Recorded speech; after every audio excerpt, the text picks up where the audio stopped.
Les damos la bienvenida al tercer video del curso sobre principio precautorio y violencia ambiental asociado a los plaguicidas altamente peligrosos y a los contaminantes orgánicos persistentes. Mi nombre es Sofía, estoy en Taller Ecologista, Argentina, y en este video vamos a hablar sobre COP. Bueno, para empezar, ¿qué son los COP? Son contaminantes orgánicos persistentes, un tipo de sustancias químicas orgánicas constituidas principalmente por átomos de carbono e hidrógeno.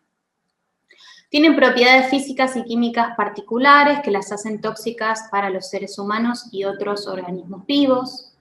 Son ejemplos de COP algunos insecticidas organoclorados, por ejemplo, el conocido DDT, ciertos retardantes de llama, por ejemplo, el éter de pentabromodifenilo presente en tapicerías y equipos electrónicos, y las dioxinas, que son subproductos no intencionales de ciertos procesos de combustión y de industrias. La exposición a los COP puede provocar severos efectos en la salud, incluidos ciertos cánceres, defectos congénitos, alteraciones en el funcionamiento del sistema inmune y reproductivo, daños en el sistema nervioso central y periférico y una mayor susceptibilidad a enfermedades. Además, estos compuestos son persistentes, es decir, que pueden permanecer en el ambiente sin degradarse durante muchos años. Pueden ser transportados por el agua, superficial o subterránea, suelos, sedimentos y por procesos atmosféricos como el viento y las lluvias. La posibilidad de ser transportado largas distancias de una región a otra ha hecho de la región ártica una de las zonas más afectadas, con desfavorables e irreversibles consecuencias para la salud de la población allí radicada. Otra característica de los COP es que se bioacumulan, es decir, estas sustancias pueden acumularse en organismos vivos, principalmente en el tejido graso, siendo animales y humanos los más susceptibles. Es posible también que dichos COP se transfieran y se concentren en organismos de órdenes superiores en la red trófica, y este fenómeno se conoce como biomagnificación. Estas propiedades suscitaron preocupación y alarma en la comunidad internacional por estas sustancias químicas, que cristalizó en la regulación y prohibición de los COP en el llamado Convenio de Estocolmo. Este convenio tiene presente el principio de precaución con el objetivo de proteger la vida humana y el medio ambiente frente a los contaminantes orgánicos persistentes. Entró en vigencia en 2004. Las sustancias químicas que integran la actual lista COP del convenio contienen alguno de estos tres elementos: cloro, bromo o flúor, que integran un grupo de los elementos halógenos de la tabla periódica. En el texto del convenio consta de considerandos, un articulado y los anexos, en donde se detallan las características que deben cumplir una sustancia para permanecer en uno o en otro anexo. A continuación, vamos a presentarles la lista de los COP del Convenio Estocolmo. Dichos compuestos se disponen en anexos A, B y C según su grado de peligrosidad y las recomendaciones sobre cómo proceder con ello. Las partes firmantes del convenio deben tomar medidas para eliminar la producción y el uso de los productos químicos enumerados en el anexo A.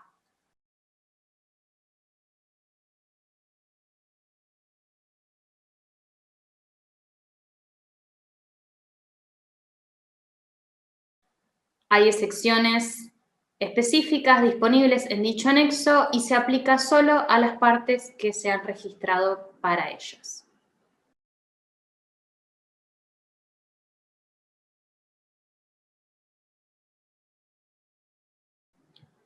Las partes deben tomar medidas para restringir la producción y el uso de los productos químicos presentes en el anexo B, teniendo en cuenta cualquier finalidad aceptable y o exenciones específicas enumeradas en el anexo.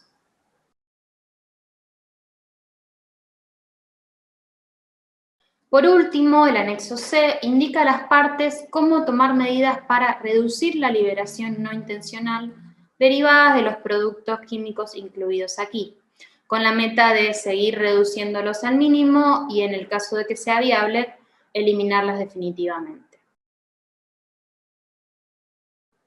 Lo que les acabamos de mostrar es la lista de sustancias COP presentes en el convenio hasta la fecha. Esto no quiere decir que se puedan seguir agregando nuevos. ¿Cómo sería este proceso? Bien, hay que demostrar que la sustancia cumple con los siguientes criterios de selección disponibles en el anexo D del convenio. La causa de efectos severos a la salud y al ambiente, su persistencia en el ambiente, su bioacumulación en tejido animal, vegetal o en microorganismos, y su potencial de transportar o de ser transportado a largas distancias. Existe un comité de examen del cual, por ejemplo, IPEN forma parte, que evalúa los nuevos COP en función de estos criterios. Los aspectos necesarios, como la realización del perfil de riesgo de las sustancias candidatas y las consideraciones socioeconómicas, están incluidas en el anexo E y F del convenio respectivamente. Aquí les mostramos 4 sustancias propuestas para ser consideradas COP y sus actuales usos. En la diapositiva tenemos al Declorane Plus, que es un retardante en llama, el metoxicloro, que es un plaguicida organoclorado, el V328, una sustancia usada principalmente como filtro ultravioleta en plásticos transparentes, artículos de higiene personal y coberturas. Y finalmente el ácido perfluoroxano sulfónico, sus sales y sus compuestos relacionados, que se emplean como retardantes de llama y protectores de superficie.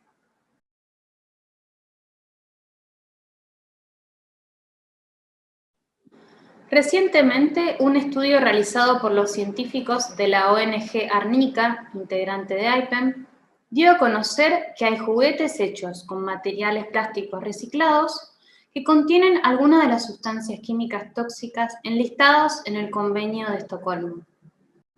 Resulta inadmisible pensar en la posibilidad de juguetes con sustancias peligrosas para la niñez. Aún así, y lamentablemente, no hay noticias de que se haya detenido la venta de los mismos luego de la publicación y la difusión de esta investigación.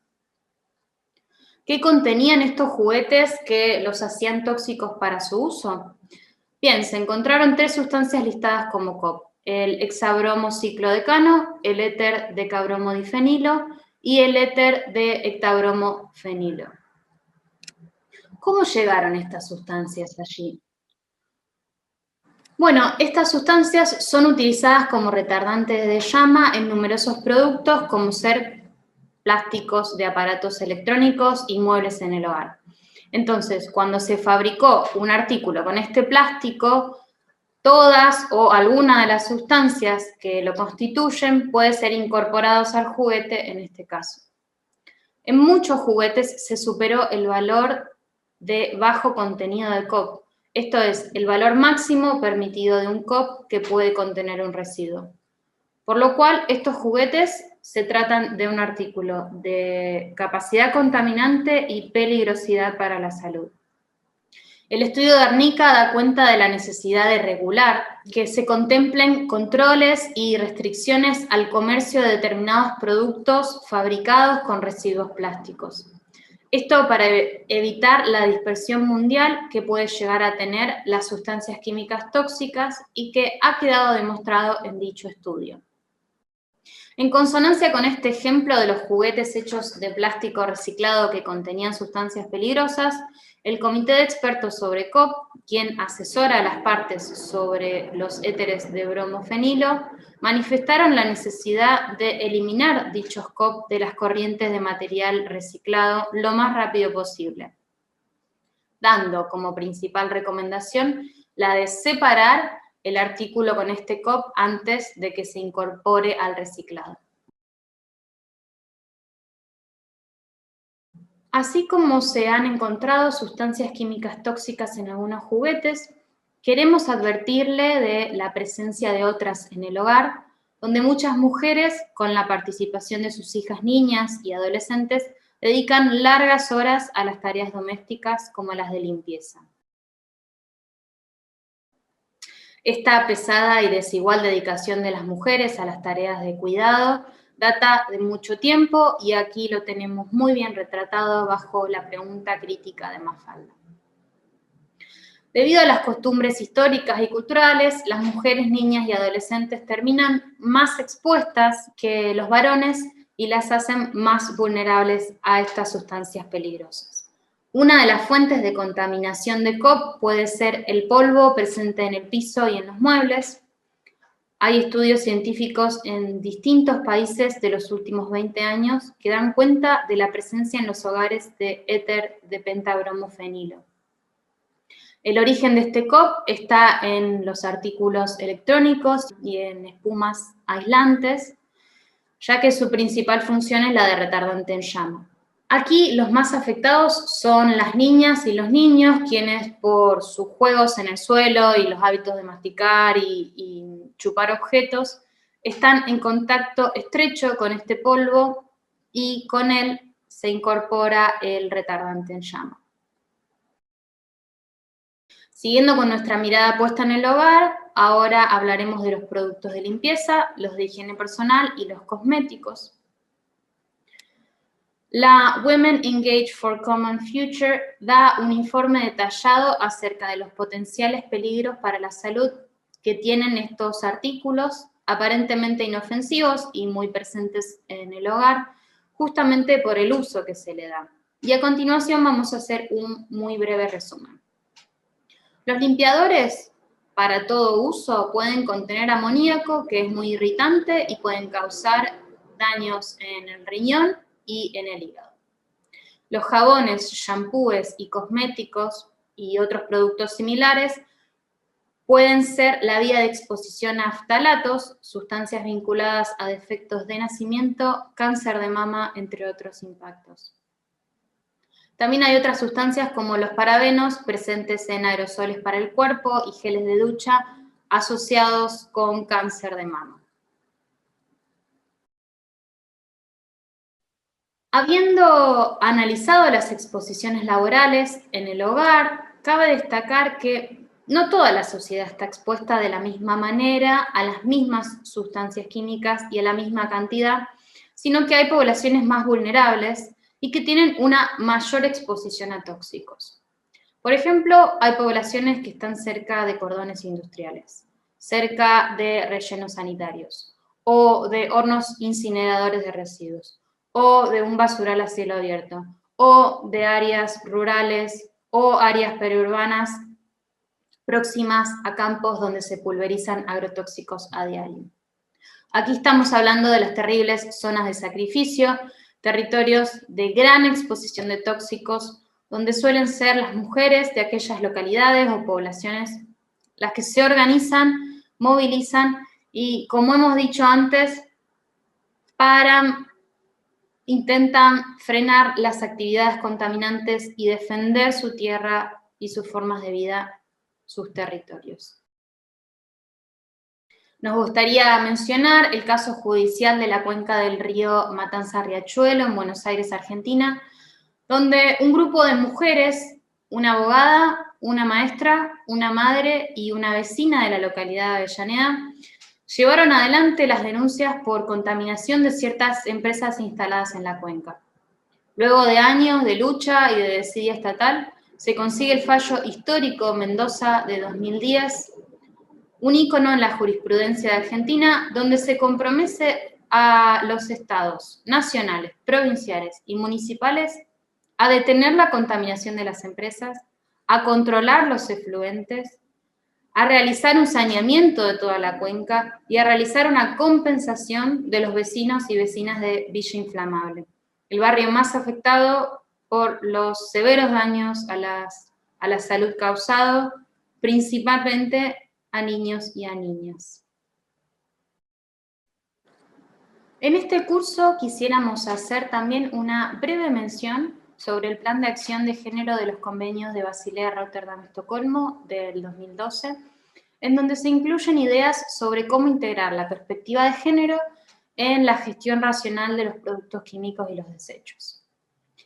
Trabajar en la igualdad de género nos acerca a cumplir con el Objetivo 5 de Desarrollo Sostenible de Naciones Unidas, que habla sobre lograr la igualdad entre los géneros y empoderar a las mujeres y las niñas. En cumplir con este Objetivo 5 también está la ONU Mujeres, una organización de Naciones Unidas establecida para acelerar los procesos que conllevará a mejores condiciones de vida de mujeres y responder las necesidades que enfrentan en el mundo. Esperamos que el tema de sustancias químicas tóxicas sea ampliamente desarrollado por esta institución. Finalmente, nos gustaría hablar sobre la evaluación de riesgo, ya que el riesgo es una palabra muy presente en la comunicación sobre sustancias químicas tóxicas, entre estas los plaguicidas, y frecuentemente se menciona que se deben asumir riesgos en aras del desarrollo. ¿Pero qué son los riesgos? ¿Todas y todos corremos el mismo riesgo?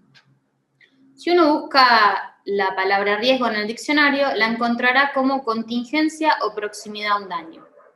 Según la FAO, el riesgo es una función del peligro y la exposición representada por la siguiente ecuación.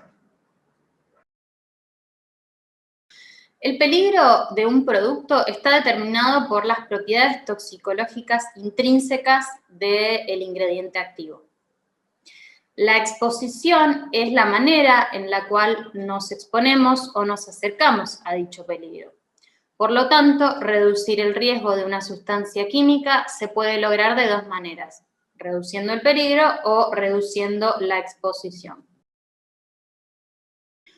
Últimamente se hace mención a la evaluación del riesgo de una sustancia tóxica, pero tiene limitaciones para identificar y prevenir la exposición a los tóxicos, tal y como señala Joel Tickner, investigador de la Universidad de Massachusetts Lowell, como son: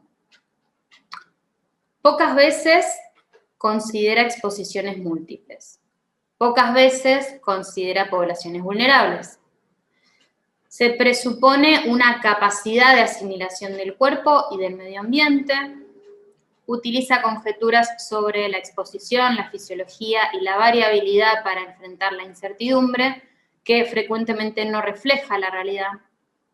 Es costosa y manipulable. Presupone que se puede controlar la exposición a niveles seguros. Es un sistema basado en aceptar, permitir y justificar el daño. Y no incluye a los afectados, aunque hay esfuerzos para mejorar la metodología.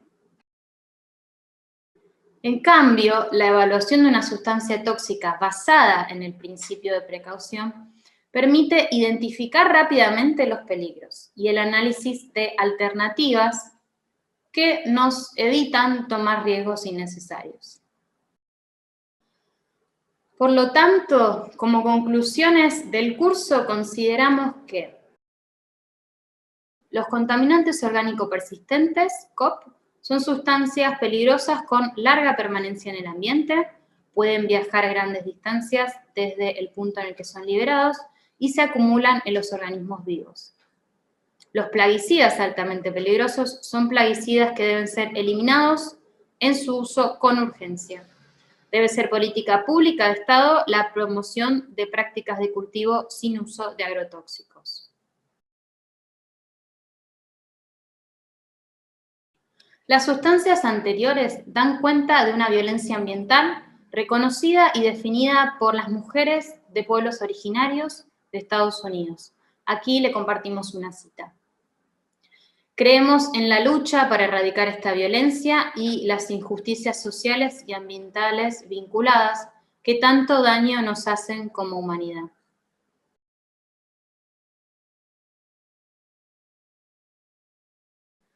Frente a estas y a otras sustancias posiblemente tóxicas, debe regir el principio precautorio, donde ante impactos ambientales inciertos o poco estudiados o conflicto de intereses, se priorice la vida, resguardando a las personas, el resto de las formas de vida y el ecosistema en su conjunto.